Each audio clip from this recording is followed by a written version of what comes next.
अरे जल्दी खोल ना, लंच में क्या लाई है आज? यार वही रोज की तरह आलू की सब्जी और रोटी। वाह यार, तेरी मम्मी कितना टेस्टी खाना बनाती हैं। ला तू अपना लंच मुझे दे दे। तो ये रोज रोज मेरी सादा आलू की सब्जी और रोटी क्यों खाती है? क्यों खाती हूँ का क्या मतलब? मुझे टेस्टी लगती है। ले तू मेरा लंच खा ले। अच्छा, क्या लाई है आज तू? मुझे नहीं पता, खुद खोल कर देख ले। अरे वाह, पनीर के पराठे। आना दोनों मिलकर खाते हैं। तू खा यार, मैंने तो कल ही खाए थे। मैं तो तेरा ही टिफिन खाऊंगी। ये कहानी है इन्हीं दो सहेलियों की, आकांक्षा और शिवांगी की। आकांक्षा गरीब घर से थी। उसके पिता मजदूरी किया करते थे, जबकि शिवांगी एक रईस सेठ की बेटी थी जो कई फैक्ट्रियों के मालिक थे। शिवांगी रोजाना जानबूझकर आकांक्षा के लंच बॉक्स से ही खाना खाती थी और उसे अपना टिफिन दे देती थी ताकि आकांक्षा भी अच्छा खाना खा सके। फिर एक दिन शिवांगी, सुन, कल मैं कॉलेज नहीं आ पाऊंगी। हे, पर क्यों? तेरे बिना मेरा दिन कैसे कटेगा यार? अरे वो मुझे अपने पापा के साथ एक रिश्तेदार के यहाँ जाना है, जरूरी है बहुत। अच्छा बच्ची, कोई लड़के वड़के का चक्कर तो नहीं है? हट पगली, ऐसा कुछ नहीं है। वो बस पापा के भाई है ना, वो बहुत बीमार है तो पापा के साथ बस उन्हें ही देखने जाना है। अच्छा, परसों तक तो आ जाएगी ना? हाँ, मैं तो कल शाम को ही लौट आऊंगी, तू चिंता मत कर। अच्छा तो चल फिर एक काम करते हैं, मैं शाम को तेरे घर आती हूँ, साथ में पानी पूरी खाने चलेंगे, क्या बोलती है? ठीक है, पर टाइम से आ जाना, हर बार लेट करती है तू। शिवांगी को पैसों की कोई कमी नहीं थी, लेकिन इस बात का उसे जरा भी घमंड नहीं था और शिवांगी की यही बात आकांक्षा को सबसे अच्छी लगती थी। पढ़ाई में शिवांगी ठीक ठाक थी, जबकि आकांक्षा पढ़ाई में बहुत होशियार थी। इसलिए एग्जाम के दिनों में आकांक्षा शिवांगी की पढ़ाई में बहुत मदद करती थी। फिर उसी शाम, आकांक्षा, ओ आकांक्षा, बाहर आना। अरे शिवांगी, कैसी हो बेटी? नमस्ते अंकल, मैं ठीक हूँ, आप कैसे हैं? नमस्ते, मैं ठीक हूँ बेटी। अच्छा, तो आपके भाई कैसे हैं अब? बस बेटी अंतिम सांसें गिन रहे हैं, उम्र भी तो हो गई है ना। जी अंकल, वो आकांक्षा ले आ गई मैं। पापा, मैं जरा थोड़ी देर में आती हूँ। ठीक है, पर ज्यादा देर मत करना। शिवांगी आकांक्षा को अपनी कार में बिठाकर बाजार ले गई और दोनों ने जी भर के पानी पूरी खाई। फिर दोनों काफी देर तक बातें करती रहीं, जिस वजह से आकांक्षा को घर लौटने में देरी हो गई। और फिर, आकांक्षा, तू मेरी बात क्यों नहीं सुनती? पापा प्लीज, आप फिर से वही बातें शुरू मत करो। क्यों ना करूं? तेरे कहने पर मैं उस शिवांगी के सामने कुछ नहीं कहता, पर बेटी तू मेरी बात समझ, ये सारे पैसे वाले एक जैसे ही होते हैं, पहले तो हमारे भले बनते हैं और फिर। पर पापा, शिवांगी वैसी नहीं है, आप मेरा यकीन कीजिए। तुझे मैंने 1000 बार समझाया है, तू उसे पढ़ाती है ना, बस इसीलिए वो तुझसे दोस्ती का दिखावा करती है। तू देखना, एक दिन जब उसका मतलब निकल जाएगा ना, तो वो तुझसे बात तक नहीं करेगी। इधर हरिशंकर आकांक्षा को समझा रहा था, तो दूसरी तरफ शिवांगी के पापा सेठ हीरालाल भी गुस्से में शिवांगी का इंतजार कर रहे थे। कहाँ गई थी शिवांगी? वो मैं और आकांक्षा पानी पूरी खाने गए थे पापा, बस बाजार में। अरे तो रामू काका को कह दिया होता, यहीं मंगवा लेते तुम्हारे लिए पानी पूरी। पापा, पर पानी पूरी खाने का असली मजा तो ठेले पर खड़े होकर खाने में ही आता है। और फिर कल आकांक्षा बाहर भी जा रही है। ओहो शिवांगी, मैंने तुम्हें लाखों बार समझाया है, उस फटीचर से दूर रहो, तुम्हारे स्टैंडर्ड को सूट नहीं करती वो। पापा प्लीज, वो मेरी दोस्त है और उसके बारे में तो आप ऐसा मत बोला कीजिए। बेटी, इस बात की गांठ बांध लो, अमीर और गरीब कभी दोस्त नहीं हो सकते। उसकी नजर तुम्हारे पैसों पर है, तुम उसे घुमाती फिराती, खूब खिलाती पिलाती हो, तो बस वह उसी लिए तुम्हारे साथ दोस्ती का नाटक कर रही है। देखना, एक दिन आएगा और वो कोई न कोई बहाना बनाकर तुमसे पैसे मांगेगी। पापा, आकांक्षा बहुत खुददार है, ऐसी नहीं है वो। ये तो वक्त ही बताएगा बेटा कैसी है वो। फिलहाल तुम उससे दूर रहो क्योंकि मैं तुमसे कह रहा हूँ। शिवांगी गुस्से में वहां से चली गई।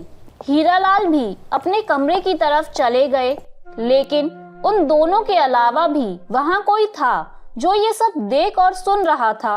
असल में शिवांगी आकांक्षा के घर अपना पर्स भूल आई थी, जिसे वापस देने के लिए आकांक्षा शिवांगी के घर आई थी, लेकिन वो घर के दरवाजे को पार न कर सकी क्योंकि उसने वहीं पर शिवांगी और हीरालाल की सारी बातें सुन ली थी। वो उदास होकर अपने घर चली गई, लेकिन इस बारे में उसने शिवांगी से कभी कुछ नहीं कहा और ना ही आकांक्षा और शिवांगी की दोस्ती में कोई फर्क आया। ऐसे ही वक्त बीता और फिर कॉलेज का आखिरी साल भी पूरा हो गया। कॉलेज के आखिरी दिन शिवांगी पूरे कॉलेज में आकांक्षा को ढूंढ रही थी, लेकिन आकांक्षा का कहीं भी कुछ अता पता नहीं था क्योंकि वो तो हॉस्पिटल में थी। डॉक्टर साहब, प्लीज मेरी माँ को बचा लो। देखो बेटी, हम पूरी कोशिश कर रहे हैं पर इनकी तबीयत बिगड़ती जा रही है। आप जल्द से जल्द 3 लाख रुपए का इंतजाम करो, वरना हम इनका ऑपरेशन नहीं कर पाएंगे। नहीं, आप ऑपरेशन शुरू कीजिए, मैं पैसों का इंतजाम करती हूँ। आकांक्षा अपने रिश्तेदारों और पड़ोसियों से मदद मांगती है, लेकिन सभी ने हाथ खड़े कर दिए थे। आकांक्षा ने सोच लिया था कि अब वो अपना मकान गिरवी रख कर पैसों का इंतजाम करेगी, लेकिन तभी उसे शिवांगी का ख्याल आता है। ओहो, शिवांगी को तो मैंने कुछ बताया ही नहीं, वो मुझे ढूंढ रही होगी। ऐसा करती हूँ, एक बार शिवांगी से मिल लेती हूँ और उसे सारी बात बता देती हूँ। हो सकता है मकान गिरवी रखने में वो कुछ मेरी मदद कर सके।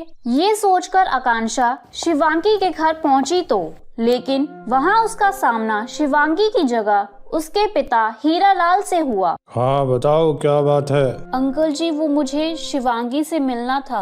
वो अपने मामा के घर चली गई है और अब वो वहीं रहेगी, तो तुम्हें उसे ढूंढने या मिलने की कोशिश करने की कोई जरूरत नहीं है, समझी तुम? वो तुमसे कोई वास्ता नहीं रखना चाहती। ये बात सुनकर आकांक्षा को बहुत बड़ा झटका लगता है और उसे अपने पिता की कई बात याद आ जाती है। तू मेरी बात समझ, ये सारे पैसे वाले एक जैसे ही होते हैं।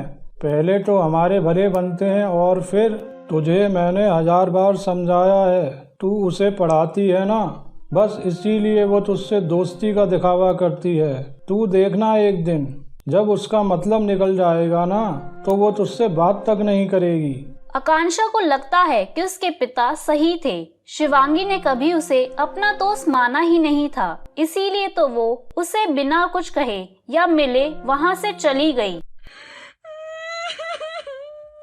ठीक है शिवांगी, तुझे लगता है कि मैं तेरी दोस्ती के लायक नहीं ना, तो अब तू देखना, मैं तुझे खुद को साबित करके दिखाऊंगी और उसके बाद ही तेरा चेहरा देखूंगी। आकांक्षा की आंखों में आग थी।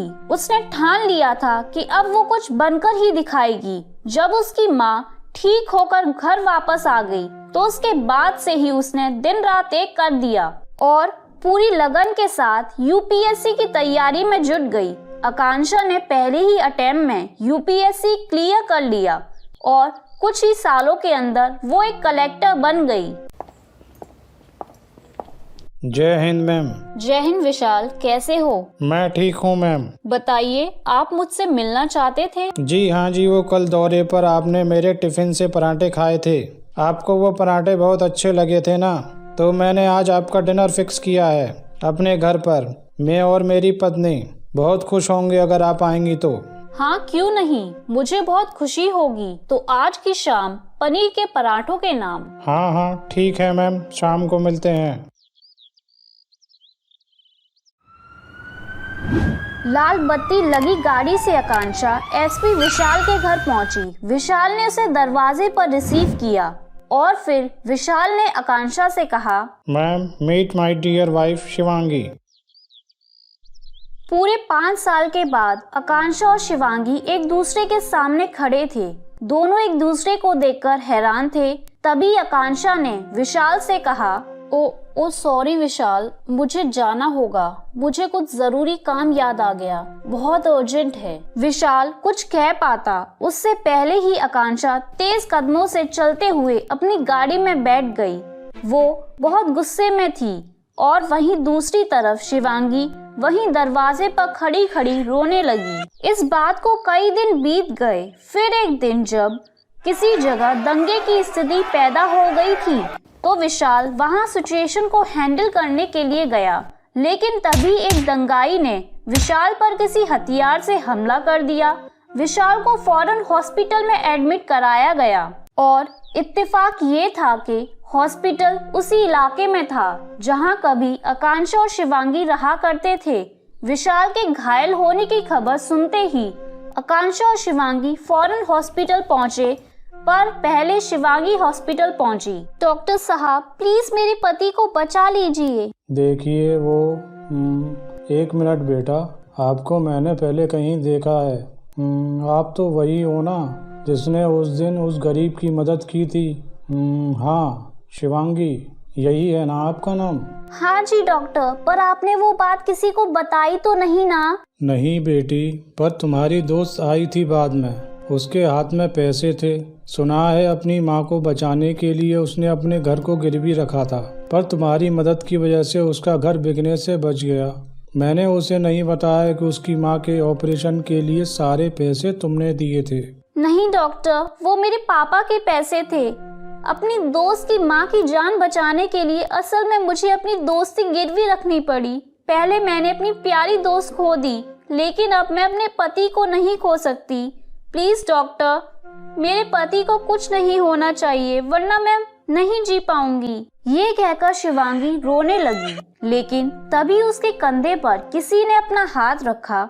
शिवांगी ने पलटकर देखा तो वो आकांक्षा थी। तेरे साथ भगवान कभी कुछ गलत नहीं कर सकता, क्योंकि हमेशा तू ही सही थी मेरी बहन। आकांक्षा की बात सुनकर शिवांगी फौरन उसके गले लग गई और उन दोनों को देखकर विशाल भी मुस्कुरा दिया, जिसे डॉक्टर साहब ने पहले ही खतरे से बाहर बताया था। तो मेरे प्यारे दोस्तों, कैसी लगी आपको मेरी ये कहानी? मुझे कमेंट करके जरूर बताएं और इसे अपने दोस्तों के साथ शेयर करें। और हाँ दोस्तों, अगर आपने अब तक मेरे चैनल को सब्सक्राइब नहीं किया है तो जल्दी से नीचे वाला काला बटन दबाकर सब्सक्राइब कर लें। तो मिलती हूँ मैं आप सभी से फिर एक नई कहानी के साथ। तब तक के लिए आप अपना ध्यान रखें। बाय बाय दोस्तों।